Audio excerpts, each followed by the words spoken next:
Olivier Guitta joins us now, Managing Director of Global Strat, a geopolitical risk and security consultancy firm. Thank you for joining us in Five Live.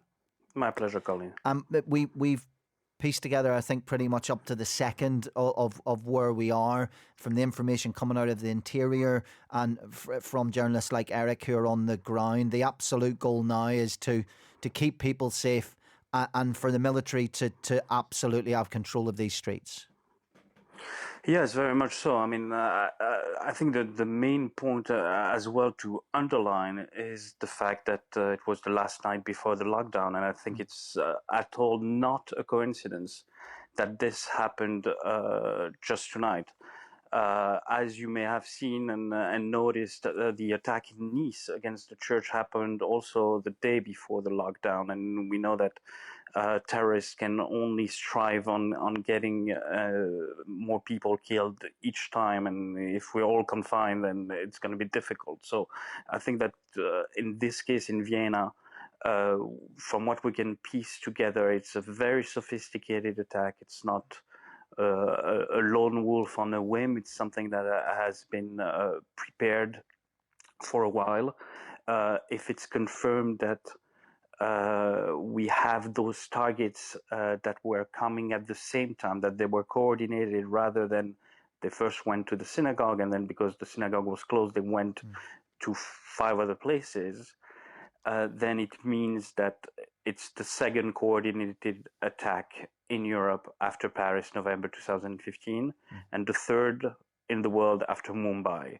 And this opens a whole new can of worms and makes it extremely difficult for security services around the world to tackle this. Because when Mumbai happened, we told our clients that this was the new modus operandi that terrorists would use around the world. And we were gladly wrong that they didn't use that.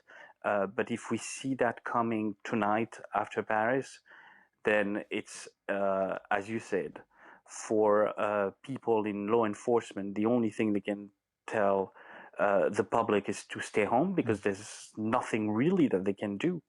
Especially if there's no previous intel on such an attack. We've seen terrorist attacks that have centred around places of worship all across the world, of course, even just taking in the last lot of years, Christchurch in New Zealand and attacks on the mosques, synagogues in the United States as well, and as you say, this seems to have been the start of this attack, the first point for this attack. And Eric Fry's telling us from there, it seems they moved on to multiple locations.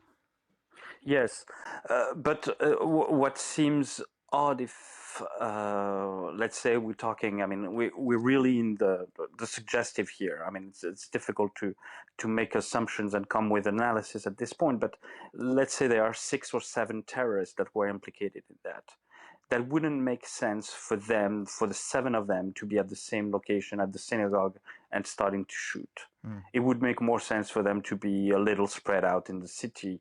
And for now, the analysis relies on the fact that possibly they were all going at the synagogue to attack there, and then that they were frustrated, and because they couldn't find anyone to kill, they went somewhere else. But I would be more of the school of thinking that they would have spread the different terrorists into different locations. So time will tell exactly what's happened there. But in any case, you don't just round up 7 people and start shooting without something being extremely well planned, especially in a city like Vienna. From your point of view of security expertise, let's talk you through something that's breaking at the moment. Obviously, in times of this, and you got to be very, very careful of what you click on when you look on social media at times like this. Videos surfacing of restaurants showing people shots and bleeding that corresponds with what Eric Fry was just saying. But the Austrian government has they have tweeted out, Vienna police have tweeted out and have urged people not to share any images on social media. This way you can support us. Can you explain a little bit behind why they would be urging people not to do that, and in terms of how that helps them for that not to happen? Look, yeah, a couple of things. I mean, we've seen it front and center in France in 2015 when you had the terrorist at the kosher superstore that was, getting the feeds from the TV crews that were outside and knew exactly what was happening. He had a whole slew of intel, and he would know what the police would be. I mean, the cameras. Sometimes the journalists were ahead of the cops and being in the middle of such an operation. So we have seen time and again that the least information is passed.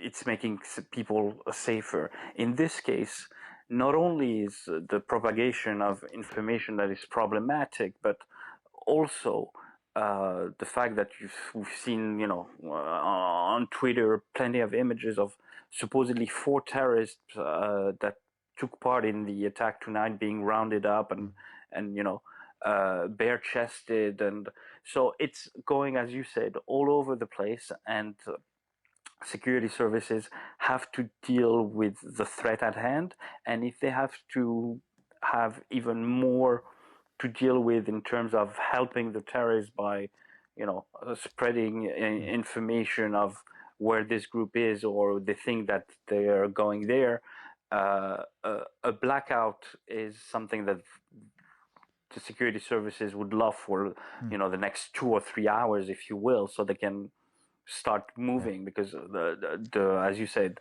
not only social media but the news cycle goes so fast that if they have a lead that someone is linked to the attack and lives there, possibly it will make its way on Twitter, and people would know that the police would be onto them. So that's something that the security services that I've been talking to for a while, something that they were never prepared until 2015, when they saw that the terrorists were extremely well informed because they were watching TV. You're absolutely right, and also can give a false sense of security as well, in terms of an image of people being arrested would suggest it's over, whereas we're just hearing right now, Olivier, coming out again from the Interior Minister, Karl Nehammer, who has said they're heavily armed and dangerous. We brought several special forces units together that are now searching for the presumed terrorists. I'm therefore not limiting it to an area of Vienna, because these are mobile perpetrators.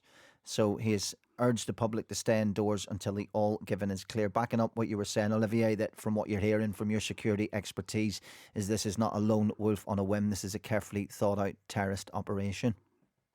Yes, and at the same time, you see neighboring countries are already. I mean, the Czech Republic just announced before I came on the air that they were starting to monitor their borders with Austria to make sure that those guys were not trying to move from one country to another, which is exactly what happened again from France to Belgium during the attacks in 2015.